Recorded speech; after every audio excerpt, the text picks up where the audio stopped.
Fuck, I fucked it up at the top, Rod. What's I missed episode 4. Yep, there we go.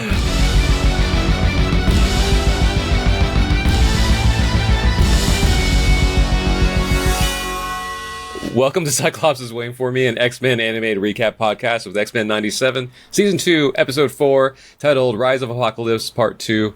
I'm Rod. I'm I'm on part 4 of 5 of my days. So let's see. I rewatched this morning while eating breakfast. We're going to see how good my notes are. I mean, we also this time did rewatch the episode 3 times between the original airing, the watch party at Scum, and then this one. So, yeah. So, and I am JC, and update. I did get a Cyclops figure from Dave's Hot Chicken. So nice. That is now in my possession. Still have not gotten a gene though. So if anybody has an extra gene, or I'm just going to end up at Dave's Hot Chicken at some point this weekend. So Cyclops is Waiting for Me is our podcast series where we are going back and watching every single X-Men anime episode that we can find. This podcast started with the original 1992 X-Men the Animated Series, which was building up to the release of X-Men 97 Season 1. And since we've completed X-Men Evolution, Wolverine and the X-Men, and the X-Men anime, but now we are back for all of X-Men 97 Season 2 on a weekly basis. One quick note around the X-Men anime. So a graphic popped up that the Wolverine anime has a different model for Wolverine. He's like gangly and skinny. It is not our like version of Wolverine. That I thought that the X-Men anime did pretty good. That is the version that is also in Iron Man and the Blade animes too. Oh, interesting. Okay. Yeah, they don't use the short, thicker Wolverine. They use the skinny one, which I'm kind of dreading watching that one, but we're going to get through it. So. We'll see. I've never watched that one. I do need to rewatch the Iron Man one, though, because I don't remember what it was about, but I remember enjoying it more than X-Men at the time. But that was also, what do we say, like 12 years ago, 13 years ago? So 15 now. Yeah. 50. Jesus. Okay. Yeah. Yep. Anyway, some quick reminders. We're a recap show about an episode that isn't even a week old yet. There will be spoilers. If you don't want to spoil it for you, pause the podcast, watch the episode, and come back. Don't say we didn't warn you. We're currently not sponsored by or affiliated with Marvel Animation, Disney, or Disney Plus in any way. And don't forget to follow us on social media at Cyclops IWFM Pod on Instagram, Threads, and Facebook. Today we're going to be talking about Season 2, Episode 4, titled Rise of Apocalypse, Part 2. It aired on July 8th. Is that, yeah. It currently sits at 9.6 star rating on IMDb. You were just saying before we were recording that you can't believe it was that high. It's not that it's a bad episode. I don't think it's a 9.6. That is 0.1 behind Remember It. So I was shocked by that, honestly. Like, I think it's still very good, but I don't know if it was the gravitas of Remember It, Now, this is your last chance for a spoiler warning. Yeah, okay, 5, 4, 3, 2, 1. My theory is because of Magneto at the end. I agree. It doesn't have the same gravitas as, Remember It, because I think Gambit was, more likable in general. I know you're different, whoever's listening and disagreeing. But for the most part, I think more people had, empathy for Gambit, even though Magneto's death was, really sad, I DM'd Jake afterwards, how the hell are you going to last 10 seasons if you keep killing people? Yeah. And but I think that's it. Sorry, just not to interrupt on it, but my theory was right. That is, in fact, Jake, who was in episode 2 in Rio. Oh, yeah. And he commented on our reel where we did call it out. So yeah. I still have to update the IMDb to make sure to credit us for that. But I was the first person to ask him about that. Apparently. Yeah, or you're the one that noticed it. And he DM'd you back saying, I never asked for this. Yeah. And then I think he never asked for it, but they always, put him in. Yeah. And apparently they tried to put him, front and center, and he's like, no. Oh, that's funny. I love how, even though he's, the guy in charge, he, your team's your team, so you're just kind of what'd you do? Because even, I think we were talking to him last season when the Wasserman's, department store happened. Yes. And Jake was I was trying to find out who did that. It was one of my animators. I was oh, you didn't know? That's great. But yeah, Sorry, like going back to your point, yeah. I think it was the Magneto thing when you take like one of like not just a main character, like one of the core characters off the playing board, like, you know, I think it's polarizing is the right word, but like people really, even though I just like kind of goofed on it, people really like Magneto, or like he's such a big part of it. But at the same time, like he's been off the villain path for so long now that he almost just didn't feel like an adversary anymore. You know, I know last season he was technically a villain, but not really. Like, because when the era we grew up in with X-Men, he was the big bad. You know. So I feel like the equivalent would be like if people who'd only grown up with the MCU Avengers, like 20 years from now, see a cartoon show where like Thanos and like Captain America are working together to save something. That feels like it would be something similar. It's like, okay, he's an anti-hero. It feels so much like a what if at that point, you know? Yeah. I guess they did do a what if about that, right? Where like Thanos was one of the Guardians. Yeah. Yeah, T'Challa was nice to him. That was all it took. Yeah. He was also Star-Lord T'Challa, too. It wasn't just him being nice by himself, so, yeah. But the thing is, like, T'Challa was, like, I think they were, you know, showing that in every timeline, he's, like, a very diplomatic, like, empathetic person. Yeah. But instead, we got a Kang episode. Yeah, that is so funny. And especially when we were watching it Scum and Villainy last night, when the quote-unquote reveal happened, everyone was like, oh, my God. Can't believe that happened. It's kind of funny because it's like it's framed as a big reveal, but like the only people watching the show already know that stuff's happening. It's like I don't even keep up with the comics, even I knew like that was happening. But it's still fun. I think the thing that caught everybody off guard was or maybe surprised was the helmet. But we'll get to that. Otherwise, like the episode was pretty standard. Like the previously on was Professor Xavier, and it was just like recapping the previous episode for the most part. Like. Pretty standard stuff. And then the intro, I think, was just the regular intro. If I'm not mistaken. It started with Magneto, though, right?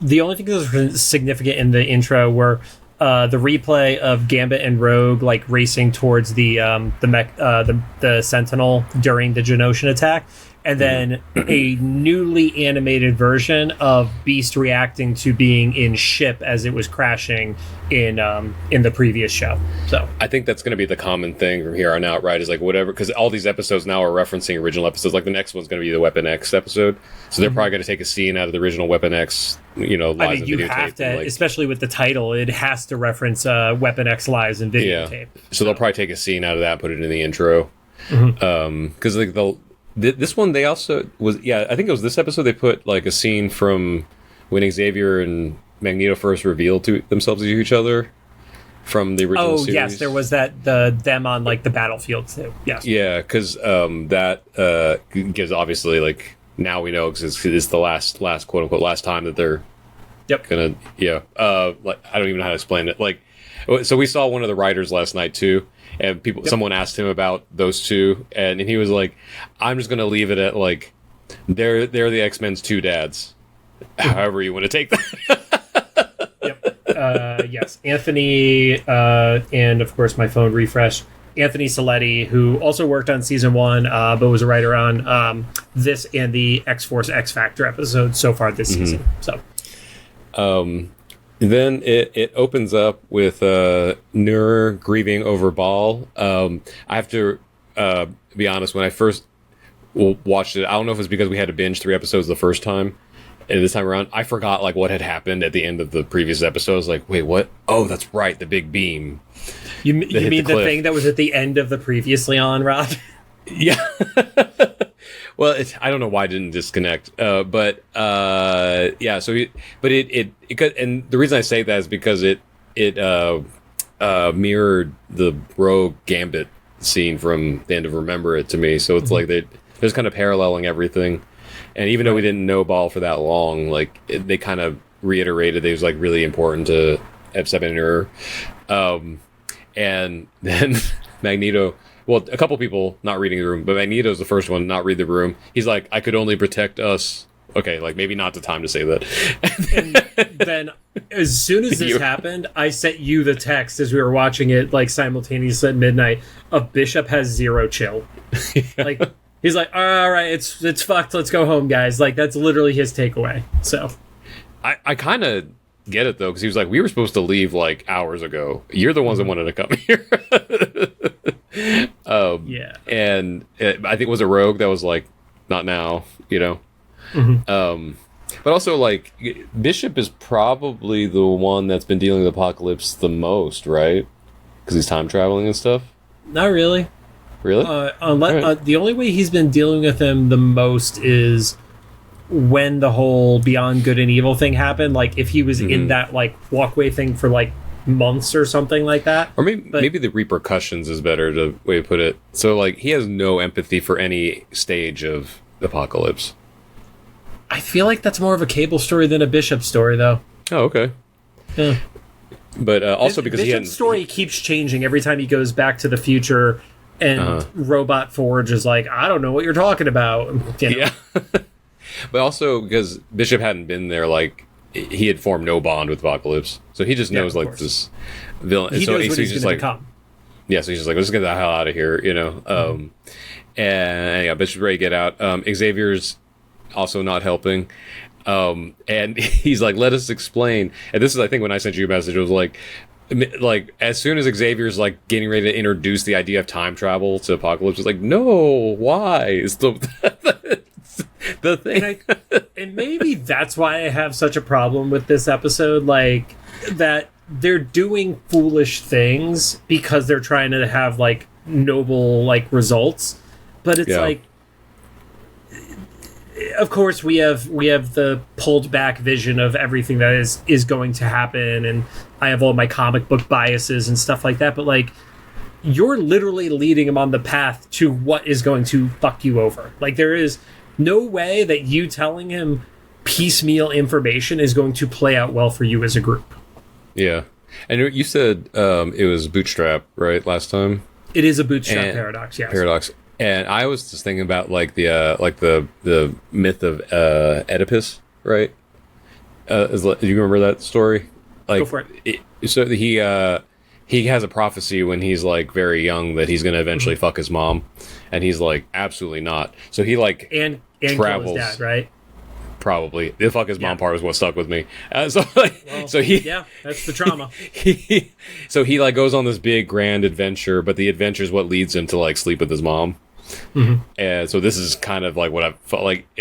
He's trying so hard to like control the situation that both of them instead are of leaving, which would actually break the chain. Yeah. Which I think like in the real life is like a lesson a lot of people could learn. It's just trying to like meddle with stuff. But yeah, so it's like sunk cost fallacy at that point where they're like, but we're so close to turning it around. If we leave right now, everything will be undone, and then he'll still become Apocalypse, and we could change that. And it's like, no, it's because you keep digging. That's why you're in the hole that you're in right now. Yeah. It's a big mess, and like you said, we can see zoomed out like what's happening, but they're probably in the moment thing. Like, what was the meme that you showed? Like I can change him, I mean, there was a lot of thirst trap Apocalypse I can change him memes going around. We sat at a table last night with Elaine Diaz, the Nightcrawler cosplayer that we had an episode with here, and so one of us had made a mention about like a throuple, and I was like, but what's kind of funny is I don't know what the official term is for this, but it's like it's not a closed loop, because it's like Magneto and Xavier are both in some sort of like relationship with Xavier and Magneto, but he's not necessarily, and then Xavier and Magneto are definitely in something with each other. But Xavier and Magneto is not necessarily in anything with each of them, it's whatever that is. Yeah, I'm not trying to do the math on that poly relationship. But it was really funny. It's like kind of unrequited polygamy. Is that what? I'm not going to give it the wrong name. So. It's just so fun. But anyway, so they keep thinking they can change like his path, because it feels like at that point, especially Magneto, maybe Xavier, that it's changing the future, but they also kind of gave hints that they care about like him as a person since they spent some months with him or something, as a young man. But then he takes Xavier and off to the side to go talk to him about time travel for some reason, and Magneto is with the rest of the crew, and each person. I love that start of that scene, because Nightcrawler's like very casually like, yeah, not all of us were on board with Magneto's plan, and Magneto's just like, yep, which has been basically pointed out constantly as long as we've been here. and Magneto points out Bishop's like hypocrisy on it, because it's literally, I don't know how it is in their world, but all we've seen of Bishop in everything I've seen in the animated series is him trying to do that thing, is to undo stuff in time. Yeah, to make his future not be crap. Yeah. Yeah, and everybody has like a reason for something. So Nightcrawler, for religious reasons, thinks that they shouldn't play God. Rogue wants to save Gambit. Like Beast makes some really like strange comment about democracy not being around for like 5,000 years or something, and then that's when Magneto like destroys the time band. And he's like, "What'd you do?" He's like, "Well, Beast is saying we should vote to decide if we stay here or go back," and then Magneto's vote is not exactly a true democratic system. All right, depends on how if you want to get into politics, it depends on how you interpret true democracy. Is all I'm saying.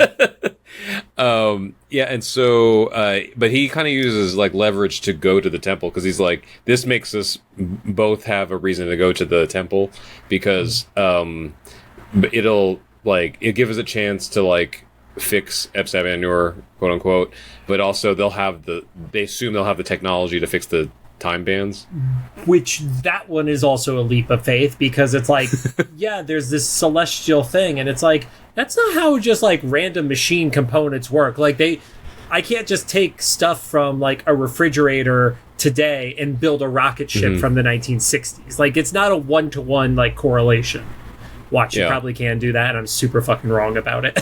So I don't know. It was kind of funny, that this little side note about the celestial thing. So the session I was in right before this, I was working on a song with a crew, and for this artist, and I was working on like the music. I helped a little bit of the lyrics, but it was like mostly the music stuff, and like they were writing lyrics. I don't think either of them are Marvel people. One of them's kind of into stuff. One of the singer's definitely not. And I was just like smiling in the corner, and they were like, "You have something to say?" And I was like, I just want you to keep going, because you're writing a song about the Celestials in the Marvel universe. Okay. And I just kind of like, and they weren't, but they were, It was about something else, but where I was like, I can't wait for this to be done. And then I want a super cut of like the Celestials in this. And I hope, so if this ever comes back, we can tie it back to this, me mentioning it. We wrote the song today. But it was just so wild. I was like, wait, you guys know what you're doing? You'll have content from Guardians of the Galaxy, because they reference the Celestial in that. You got the actual Eternals movie. You have the What If episode, and now you have this. So there's a lot. And probably more, because whenever they introduce the MCU Wolverine, it's going to go back to the adamantium Celestial. The Tiamat adamantium stuff. Yeah. So, like... Anyway, so back with Xavier saying too much to Epsavanur, he essentially, the conversation ends with him like convincing him to be able to read his mind, because he's like, I feel like you're being called by the same thing I had a vision of. We're just going to chalk that up to telepath, smart guy, something, making that connection. And then he does like what Kitty Pryde did to Logan in the X-Men movies, right? Put him on like a big stone tablet and wave his hands over his head. Well, he's doing it to read his mind. I guess he doesn't want to like fall over from it. But it's like flashbacks to him, where it's him as a baby being remembering when he got abandoned, him being a slave, then showcasing how strong he is. And then what I missed the first time I watched it, because I thought it was Horus, and you were quick to point out it was Khonshu, right? The statues being raised. I also didn't realize Khonshu was actually an Egyptian god that wasn't just made up for Marvel Comics. Yeah. Oh, okay. Yeah, I knew Khonshu, but the main thing was I saw the moon thing on him, and I don't know if that's a normal thing on the god statues. Yeah. Oh, okay, but like I just assumed like if they went ahead and like put a moon logo on one of like the Marvel characters, it was some Moon Knight-ish reference or something. Yep. But before he read his mind, he was like, this is going to be painful. And then Epsavanur says, like, pain calms me, which I want to come back to, because I realized something last night when we were watching this at Scum and Villainy. But then, in the vision, they see a celestial, is it Eson? Yep. Which he refers to as the Gardener, but that is not his actual title in, like, anything else Marvel. Gotcha. And he calls out to Nur, and that's when like Xavier gets shot out of the vision or the mind thing or whatever, and he says he recognizes the Searcher in most other things. Sure. And then Xavier points out that he saw the same Celestial in Logos's mind, which is so funny because like I probably been vaguely aware of the Celestials in previous iterations of Marvel just because they're probably in the background or something, but it wasn't until the Eternals that I really like noticed them. But I love how like their face like configuration is essentially like their fingerprints. Mm-hmm. You know, like it's like each has a different setup for it and stuff. Yeah, and I guess it's the same as a face as a human, but this is like more geometric. You know, it's like, oh, you have 6 dots in even rows, but the other one has like some dots in a line or something. Like, it's kind of a cool setup. But yeah, so Nurse says it's the gardener's gaze above the temple, and then they could follow the constellation to follow them there. Mm-hmm. I didn't take notes last time. I want to point it out now in case anybody was wondering. This is where the commercial break happens. Okay. The one thing I did differently this time was I looked at the temple from Beyond Good and Evil, and it is not what you see because this is a very Sphinx-coded architecture that ship is built underneath. Sorry. That ship is sitting underneath, not built underneath, because it was already built fully.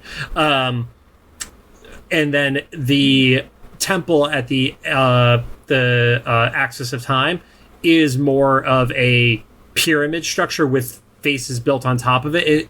It more closely resembles Apocalypse's stronghold in the first episode of the season. So was the dome that they walked through, was that just like ship's like force field or something?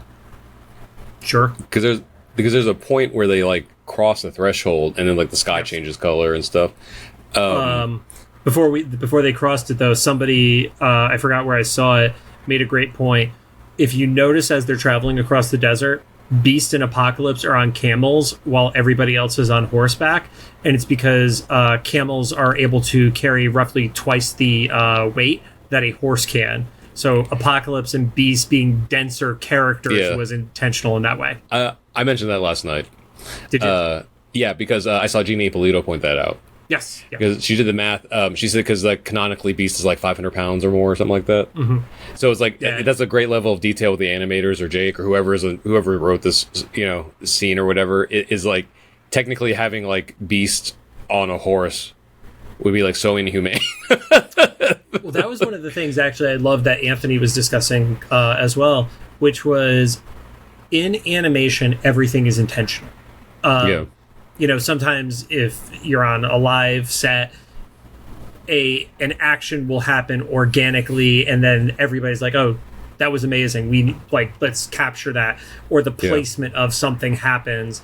I think there was like some famous scene where it was like, I forgot who the actor was, but he broke a like legendary guitar, and the actor they were on screen with like freaked out because they're like, oh my god, you broke this super valuable thing. Like that just kind of happened because somebody forgot to yell cut. That doesn't happen in animation because in animation somebody has to actually take the action, draw, color, etc. Like even if it is lightly thought about, the placement of a thing or clothing item is all intentional within cartoons. So I think he pointed out too that like is most usually for those things it's not the writer, it's the storyboarders or something. Mm-hmm. Like because they whoever asked the question, it was about some like prop that was on one of these scenes, and he was like, I don't know what it's for, but the storyboardists know why it was there. Mm-hmm. And that's why he said the intention thing. Although I just thought of this like. This is kind of a sad thought, but like this might be the last few years of an era where we can say the animation is intentional if AI is taking over. Like, you know what I mean? Because like, doesn't Netflix have some AI animated shows already? So like, if stuff is being generated, it could just be like an oopsie, just threw it in there, you know? Not as far as I know of on Netflix. I'm sure they're all experimenting with it, but I don't think there's anything that's fully animated by AI on Netflix. If they did,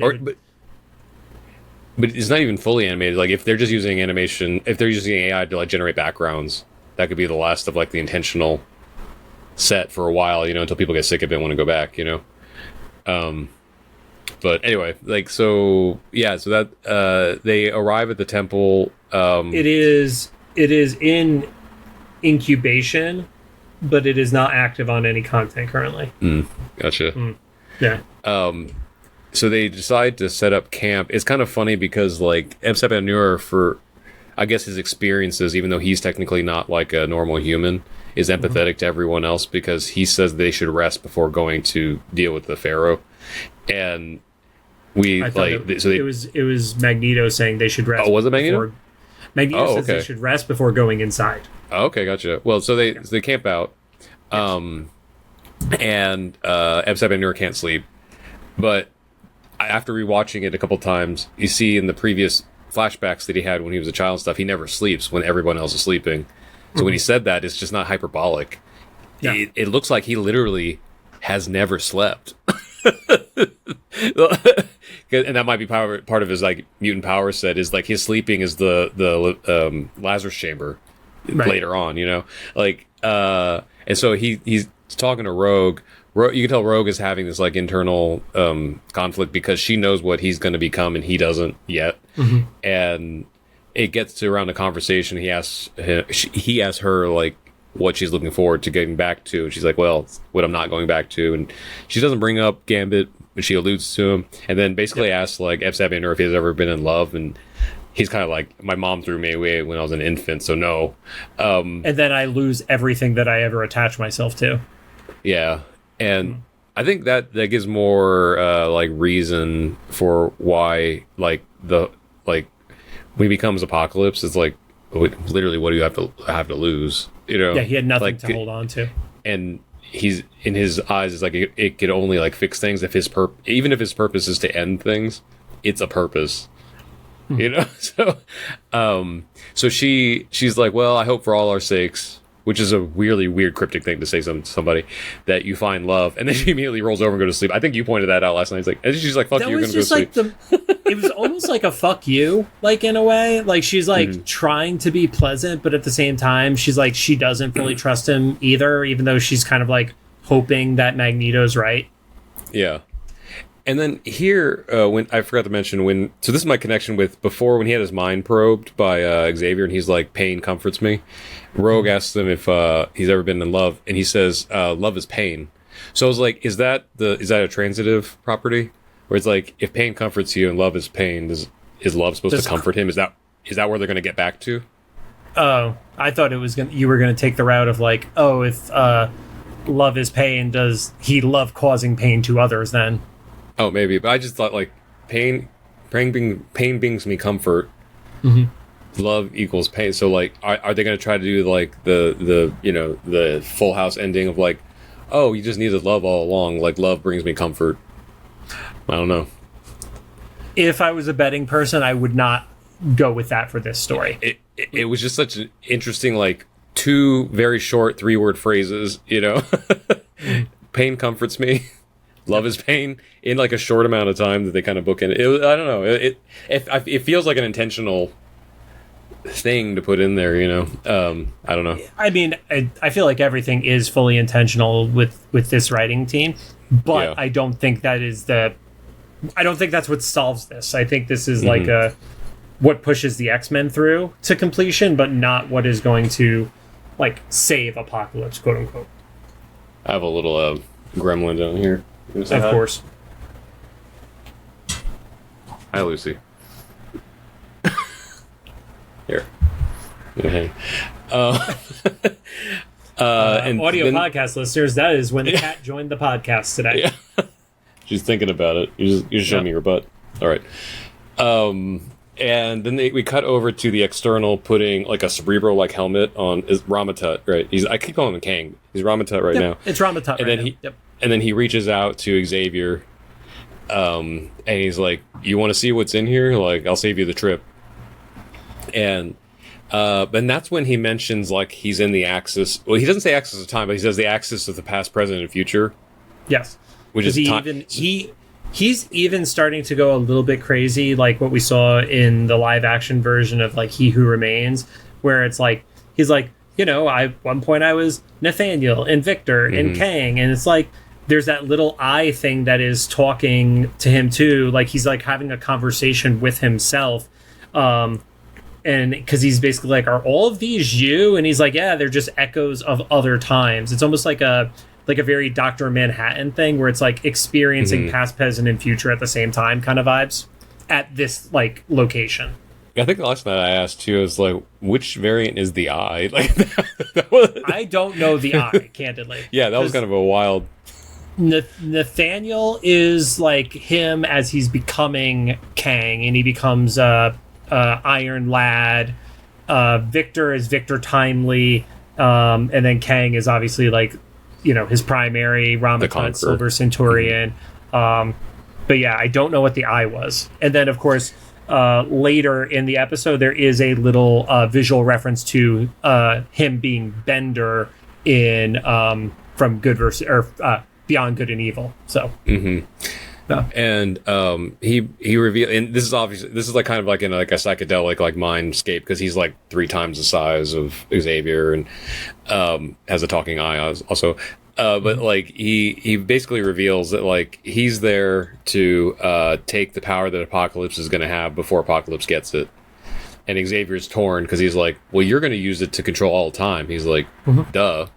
Yeah. But like you're trying to stop Apocalypse, and then he tells Xavier, but you never do. So like such a like wild thing to tell. Actually, when he said right around when he says it, I think he like looks at the camera too, or camera. You know, he looks at the audience. Yeah, he's saying his different names. Yeah.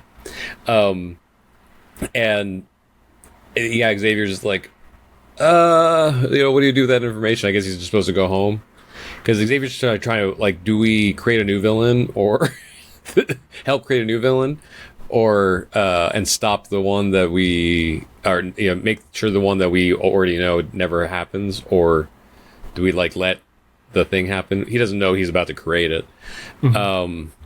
And so yeah, they never stop Apocalypse. And wait, why do I have the next note is in the temple? Nur recognizes a celestial. Oh, because they go inside. So when they head inside, and you actually see that the temple is just like built around Isan's body, corpse, whatever you want to call it. Yeah. And then the team decides to split up. Nur and Xavier go one way, and then Magneto and the rest of the team go the other way.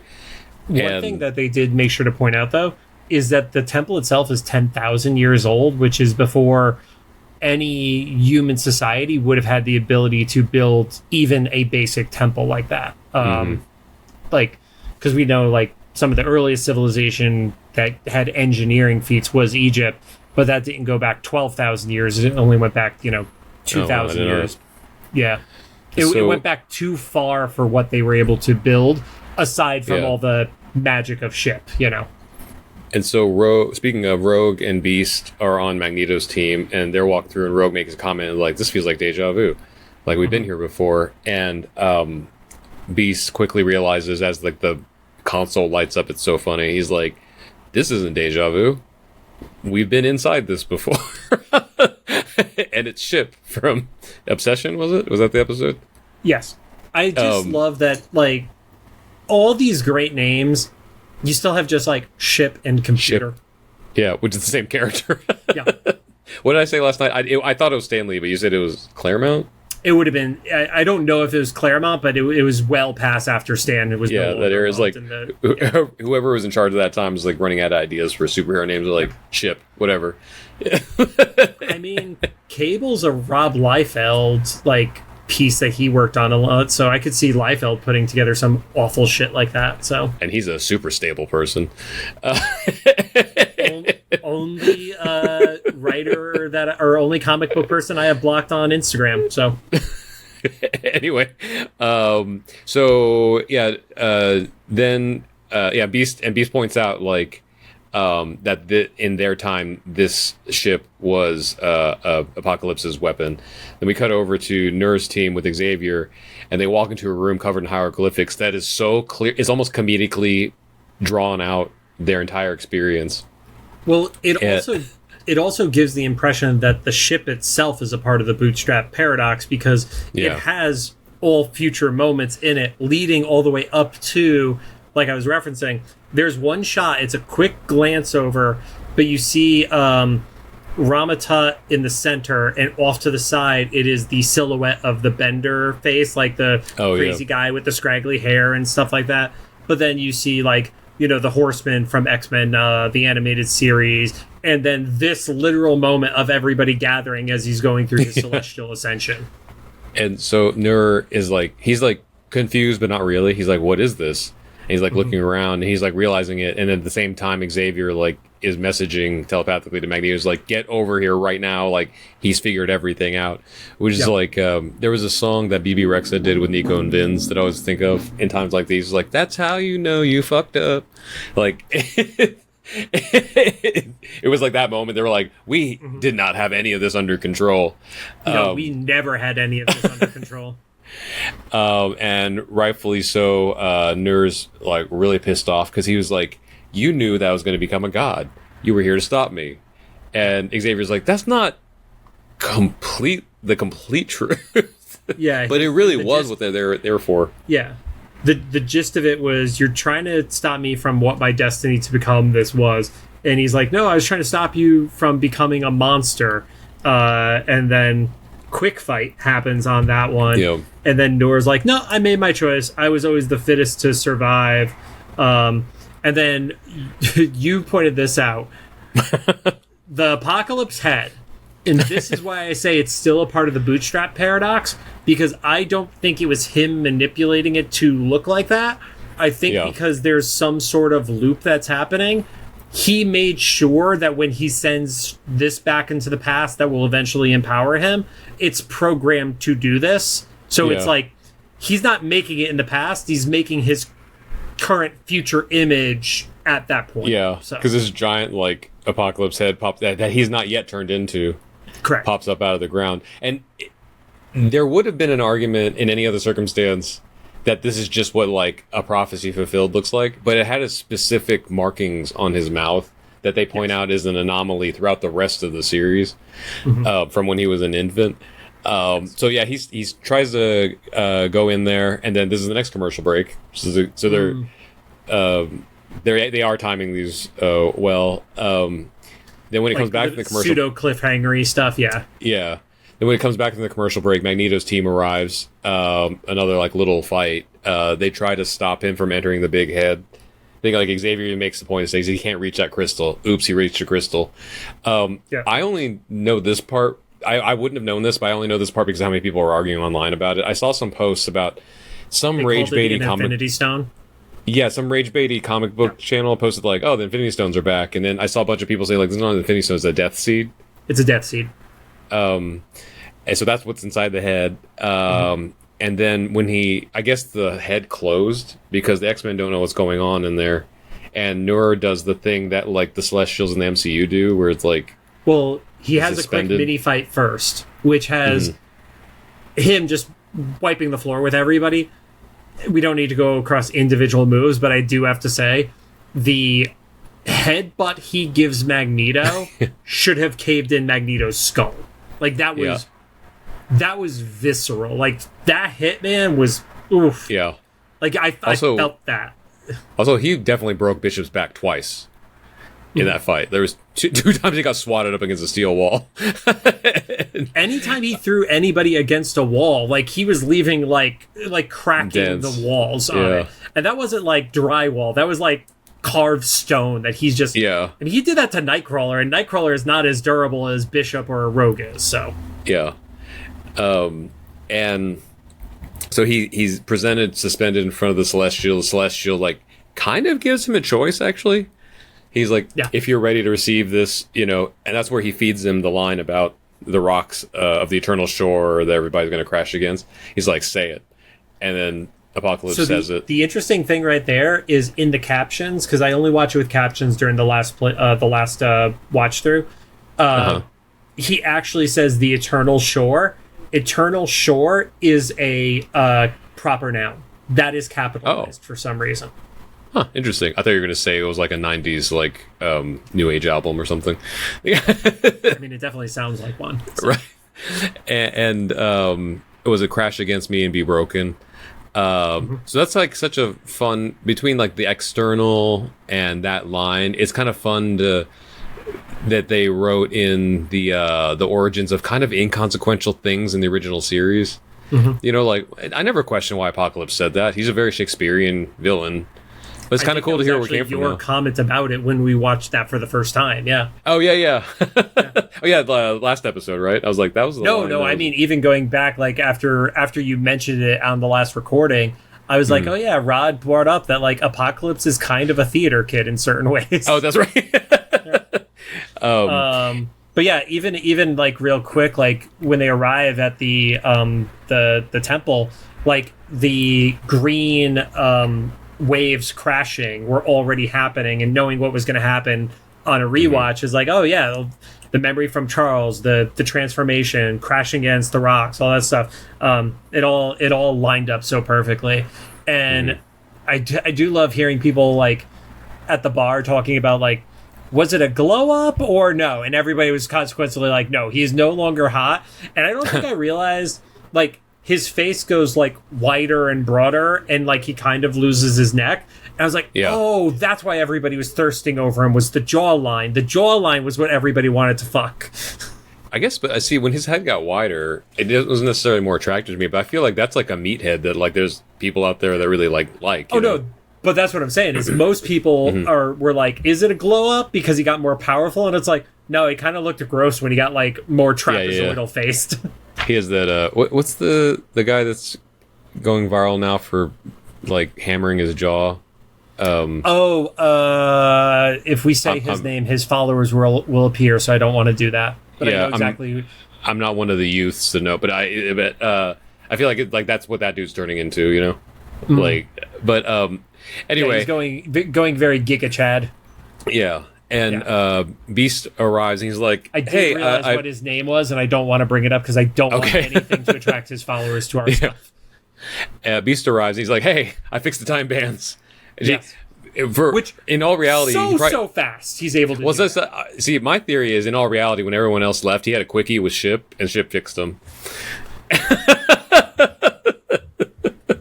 They hadn't seen each other in a while, right? Well, I guess she... She hasn't seen him in theory. Well, I guess depending, we don't know what the cycle at Ship is, like you said. You know, with like sending. I don't know. This the whole paradox thing. Yeah, is kind of because weird. It has the shit card on the side. Anyway, that's probably something we were supposed to think about. That broke my head because you also mentioned Beast banging the ship. Yeah. And then Elaine was trying to figure out if there was like, you know, the C-3PO portholes on the ship, right. like R2-D2. So, and then they're all arguing about if they should leave yet. And I wanted to point out that only Bishop and Magneto were like, we should get the fuck out of here. And everyone else is like, but we can still fix it. And they're like, what? And then Magneto kind of makes the Bishop decision is just him. like, he straight up calls them all crazy. It's like, are you stupid? Yeah. And then Magneto said, like, you don't have to be the villain, like, you know, like when you have me.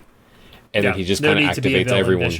Yeah. He activates everyone's time bands, and I forget which one says it's like, we want to help, and then Magneto's shoving them all through the portal, and he's like, you are helping. Everyone laughed as coming villain that one. Like that was a great line. Yeah, like you getting out of here is helping me right now. And then because he essentially says he needs to fulfill his promise to Xavier, which was to get them all back home. Yeah, and then Xavier does what like this cat does to me every time I try to leave the house. It's like he's grasping on his cape. Yeah, and like not leaving, which wasn't completely surprised, but like you find out later it's what makes Xavier left behind in this whole situation. So everybody else goes back in time. That's the last we see of them as of right now, because that's exactly when Apocalypse bursts out. Yeah, except for Bishop, which we'll get back to. Why does his outfit have an A on it? I assumed it was point of the reveal of showing the A, and I don't know why. Like everything else about him, biomechanical, like him instantly understanding how to make a gun out of his arm, like none of that bothers me. The A as his belt spot, still don't get it. My only thing I was thinking, because I thought the same thing at the time when they showcased it, because it was dead center. Like if there was a camera, it was a it's where the hyper-focus camera moment. Yeah, was in the middle. The only thing that I could like think in my mind at the moment is like, is this supposed to be some sort of like Alpha Omega something? No, because that's not what the symbol of Alpha is. Yeah, I don't know. I was trying to reach here, but like it's just something like anyway. But I love it because I think Brian from New Rockstars pointed this out. What makes this show so fun is everything's sincere and comic accurate. So like you have like a scene where Psylocke is not being satirical of herself. Like he was pointing out like Masters of the Universe, the new movie that came out. The whole movie, they're like, isn't that such a dumb name, Ram Man? You know. But in the X-Men '97 series, they're being very sincere. Like we must find war, you know. But she's also in a comic accurate bikini for some reason you know, on a watch out, and that's just the world. So I don't know why they focus on it, but in this world's like, yeah, he has an A. Whatever. Yeah, it's like postmodern satirical or some shit like that. Yeah. So he turns around, does like the booby thing to Ship, and tells it to go attack Ramatet. Did you not notice that? Like he like. Thank you for doing the visual. But it was like such a weird, because there's just these two. This is what you're spheres. missing if you're only listening to the audio. Is Rod doing the booby twist with his hands right now? Well, it's like Peter Griffin, right, in Family Guy's like honka honka, like because. There's this, it's like a Minority Report like dashboard, so you're seeing the back of the clear thing, but it's just these two circles with other circles inside of them, and then like Apocalypse just walks up and is like, anyway, so he's like Ship, which I know it's just there for the visual because it's Saturday morning cartoon, but if we're going back to like the why is there an A logic thing, you know, if he can speak to the ship, why does any control need to happen anyway? So it does really feel like he's just like kind of like doing a favor, you know. I don't know, like doing a favor. I'm trying to put this nicely. No, you're doing phenomenal by all means. Because we already established like Beast and Ship are having an affair. Like Magneto does not care about monogamy. We already know. So I don't know, like. Or not Magneto, Apocalypse is like beyond all this stuff. So I don't know. There's a whole lot of stuff going on there. A lot to unpack. So he's beyond good and evil, but he's also beyond monogamy, is what you're saying? I guess, yeah. He is the eternal shore that everyone crashes on. Then Magneto and Xavier try to have a little fight and fail to stop Apocalypse or the ship. I think there's a great reference there, which is when his arm turns into the giant drill. That is a reference to the X-Men versus Street Fighter video game, which is not one of the ones on the cabinet behind me, but X-Men versus Street Fighter, when you do the boss battle against Apocalypse, that is one of the attacks he does. So very similar to like the Kamen Rider kick that was in season 1 from Rogue, like that everybody was freaking out on that reference. Like there was a lot of people going nuts over that one in this one. Nice. So, yeah. Yeah, and they, I think even was one either Magneto or Xavier is like stop like attacking, and the ship's like no. And then it was Xavier, and then it apologizes that it wouldn't do it. It was like, no, sorry. And see, going back to my theory, no one put their hands on ship when they asked. This is the only difference. Yep. Anyway. Xavier does what he always loves to do, which is try to like psychically attack people by their like trauma scars. So he's like, hey, remember that time your mom abandoned you? Like he literally brought that back to the forefront as like his attack before Apocalypse like overpowers him essentially. Yeah, throws him out. And then Magneto has this realization. He's like, I just called it like a MacGuffin thing or something. Like he says something that was similar to like when he amplified like telepathic powers at the end of the original series. I was like, can magnetism do that? Sure, why not? And he's like, magnetism, black hole, particles, sure. Right. Well, that's where we get the big Kang scene. Is they're approaching, and right before the black hole starts, Kang is like, "Oh, fuck this! I am out." And yeah, well, he said, "This is not my time to conquer anymore." Yeah. And he's like, I'm gonna make my little bubble ship pop up, and Chandra, who is not the external yet, but this is like the start of her origin essentially, is like, wait, where are you going? He's like, oh, I'm out. And then he's taking off what feels like his like Ramatut face, and then he puts on the blue helmet, and it's like the other thing that I made sure to check in the captions, he's like, the only thing that could stop Apocalypse has to be external. In the captions, it was not written as X-ternal. It was literally external as a full word. So like I genuinely don't know what that means for her, because it's like, is it just that she's gonna do something that leads Gambit on his path to become Death, or are all those tithes she took doing something to keep Apocalypse at bay since she was there for his origin? Or other option, because I think any option is valid that you throw out as your fucking theories at this point, Rod. But my theory is the ties are her connection to Gambit, so she kind of like owns the Thieves Guild and the Assassins Guild people. When Apocalypse brings him back to become Death, she views this as a conflict with her and Apocalypse, but she's been living for thousands of years and gaining power through the ties and stuff like that. So I think she's going to be a little bit of like a Deus Ex Machina of like what helps save and bring back Gambit, from being Death, essentially. Gotcha. That's my theory. Yeah, so Kang does the SpongeBob meme where he dips out, and then Magneto encases Apocalypse in a bunch of metal and then shoots him out into the desert. And we all said this last night, like, Xavier looks at him like, you could have done that all along. Yeah. Why was that not your first move? And then that's when Magneto decides he's going to use his MacGuffin powers to fix the thing. That's the next commercial break, so that's the other like pseudo cliffhanger. So right before the mega throw that happens, there is a quick moment with Xavier and Apocalypse. So this is now Ross just yelling at himself. But he says, I would have made a horseman out of you if it weren't for the lack of spine.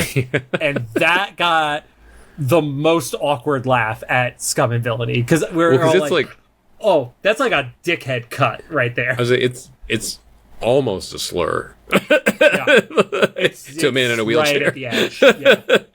And so when they come back from it's a step beyond muty, but it's a step before the actual like IRL offensive words. Yeah. And so when they come back from commercial, Magneto is stopping the black hole, but I feel like it's different than what I understood it before when he said he was going to use his magnet power as debris, blah blah. He just meant ramming ship into the portal thingy, into the black hole. Well, he circles it with his magnetism, and then hits it with ship. And I've watched it now 3 times, and I'm assuming it has something to do with like the reactor inside ship. Like I don't know.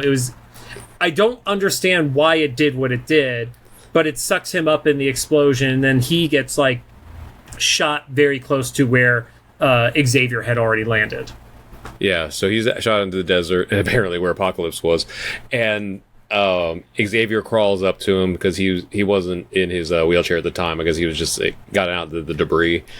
And he got thrown into the ball, and then we were talking about this last night. It's like, okay, good thing he wasn't not crippled, because that landing should have killed anybody basically.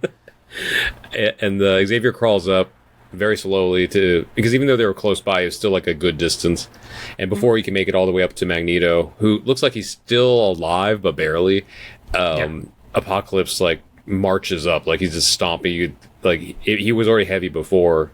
This made it feel like he had like doubled his weight easily, at least. And especially walks up. With like the mass and density control and shit like that. Yeah. Totally. He grabs Magneto by the helmet, which I thought about this more later. It's like he was gripping the helmet so hard that it was like the helmet was gripping his head. And then he does like the most brutal, like there's no, because we've seen Magneto quote unquote like die before, where it's like you just don't see anything, but this one, like you could see his ribs through the pre-blast of Apocalypse's gun, and then you see him vaporize in Xavier's eyes. So such a brutal They're using the eyes a lot in this for violence, because like when Logos got his head chopped off, it was like Magneto's eyes that the blood got, like. So it was the way they had to do it, because like the gory version of this was he literally could have just like done like the head crunch kind of thing. Yeah. And I'm assuming the reason why they did this, one, not to go full-fledged gore, but also like this is like an atomizing thing, and we have seen in the original Asteroid M episode that like if Magneto gets like broken down into particles and atoms and stuff like that, that's how he's somehow able to reform. That's how I think we get him back. I don't know if we get him back this season, but that's how we eventually get him back. And then he shit talks Apocalypse so hard. I would think about the weight of what he says here. He says how wise it was for your mother to leave you in the desert. Xavier says how wise, like he's essentially saying like, what a smart thing for your mom to leave you for slavery. That like that. Well, I don't think it was leave for slavery. It's like you should have been left to die. Like essentially, he got lucky that Baal saved him. That too, but just like it, she knew what was gonna like probably happen with that. So that there's that cruelty, and then like Baal should have left you to rot. Yeah, and like it, and like I don't think we've ever seen Xavier get that. Like that's what that was for. Like Magneto meant that much to him. 100%. I mean, my comment there is like that is the anger. So we've sort of talked about this. I don't believe that we get Onslaught this season, but I do believe that this is a part of what leads to Onslaught, because he is a combination of Xavier and Magneto's anger and hate. And finally, they're getting what they want. That is the first moment of like Xavier being broken. He is more broken from that moment than he was with the Genoshan massacre. So. And then he grieves over Magneto's helmet until it becomes dark, and then that's when Bishop comes back. Well, you do get the quick moment where Apocalypse puts his boot to Xavier's head, and it's like, I could crush you right now, but only a coward crushes ants, basically. Oh, it feels powerful, like stepping on an ant. Yeah, and that's kind of his excuse, because Xavier says something to the effect of like, "You never become a god; you're always a monster." Mm-hmm. And I think that's Xavier trying to say he knows more about Apocalypse's history, but then Apocalypse saying that kind of implies that at this point Apocalypse knows even more than Xavier does about the span of time. And so he just like walks away and leaves him. Like Xavier's grieving over Magneto's helmet until it becomes dark. Bishop comes back. I think you and maybe somebody else mentioned this, like if you can come back at any time, why not? The only thing that I kind of figured out was like, I remembered something that Bishop had said in an earlier episode where like tracking down people in time travel is like seeing their resonances or the ripples or whatever. Mm-hmm. So my only like kind of like saving grace of this logic is like, if they're continuously moving through history, like he can't just go back anytime. It's like kind of hitting a moving target. And so once they find him at this moment, you can't go to the exact second you need to, especially like the further back you are. It's kind of like throwing a ball at a target. The further away from the target you are, the less precise you're going to be. And I think that's totally fair and makes sense. But it's also like, goddamn, could you perfect your shit just a little bit? Yeah, and so he takes Xavier back. Well, Xavier tells Bishop, it's like, we can't stop him. We never do. So he's finally like conceded to like, this is the end. They take him back, and then we all got like this heads up. There's going to be an after credit. I'm happy they did it. I will say Disney is great about this now. They've learned from like their original seasons and stuff like that, because it isn't just like next episode or next show. It specifically says the phrase skip credits, which takes you to the start of the post-credit scene. So I didn't appreciate that. I watched it both on a smart TV and on my computer, and that is the base setup for it. That's cool. So, Also, there was no commercial break between the last scene and the credits. So when that makes sense. When Bishop took Xavier away, the screen just went black for like a full 3 seconds. Oh yeah, and then the credits rolled, and then the post credit came on, and I made this comment both times we saw it. It's like, it was so random. I get it's the next episode, but like what a non-tie to what just happened. But yeah, so we see Logan dressed as we saw him in Old Soldiers, I think, from the original series. Yep. But he has the bone claws. Yep. And he makes a comment. Captain America like backflips into the situation and makes a comment of like they hadn't seen each other in 50 years. Mm-hmm. And so like, okay, so this is not Old Soldiers timeline. This is after Wolverine's team got back from their trip from the future. I don't and yes. And then Black Widow's there, and you said that's her current comic thing. I didn't recognize that besides her logo. No, that was her look in the I believe it was the 1990s, because it's a reference to Uncanny X-Men number 268. There is that famous cover where it's Logan, Captain America, and Black Widow like all like looking in the distance with each other, which is a pretty famous X-Men cover. So gotcha. It essentially just sets up the next episode. There's a Weapon X file, and Black Widow's like, this should stay secret for a reason. Captain America's like, I don't want to know what you need this for, and Wolverine's like, no, I'm going to get the band back together. And yeah, he's like, I got my own crew, and we're going to put the band back together. So. And then we already know that the next episode is Weapon X lies and DVDs. So it's clearly going to be like a parallel Weapon X lies and videotape, right? Was the original videotape. One? So like, so it's definitely set up for that. I think you pointed out like they probably put that end credit there, so it would be a happier ending. Yeah. But. Yeah, and then if you didn't know, Lake Bell, who's the voice of Black Widow, she was the Black Widow in the What If episode that Black Widow was in. I think there were like 5 or 6 episodes with her. Also, in the comic book arena, she is the voice of Poison Ivy in the mature rated Harley Quinn show. So, gotcha.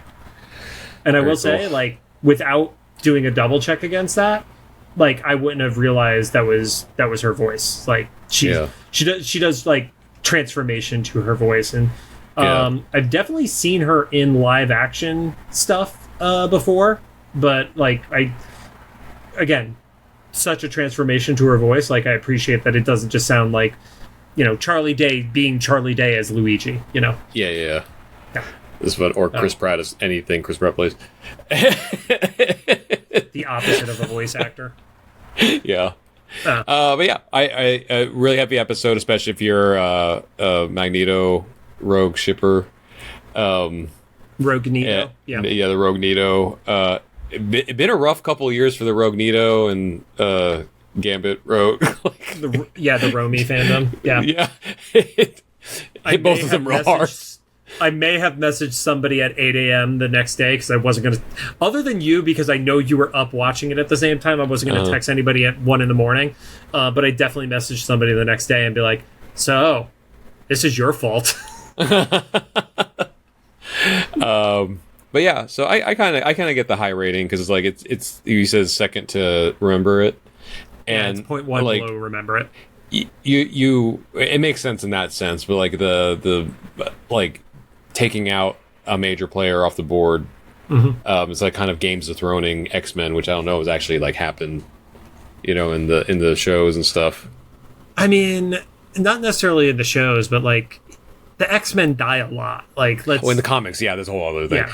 But like not even like there's not a variant or anything. It's the Magneto that we've known for decades, you know, and the Gambit we've known for decades.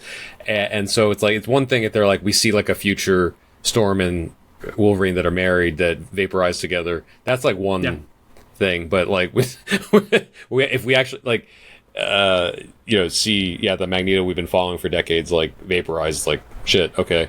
But yeah, I don't know. Can't wait for the next episode. It feels like we're actually like finally like we're done with like a chunk of storyline now. Because the first 3 in this one were just kind of like all leading up to like the apocalypse stuff. Well, it's kind of like we got caught up to where we need to be.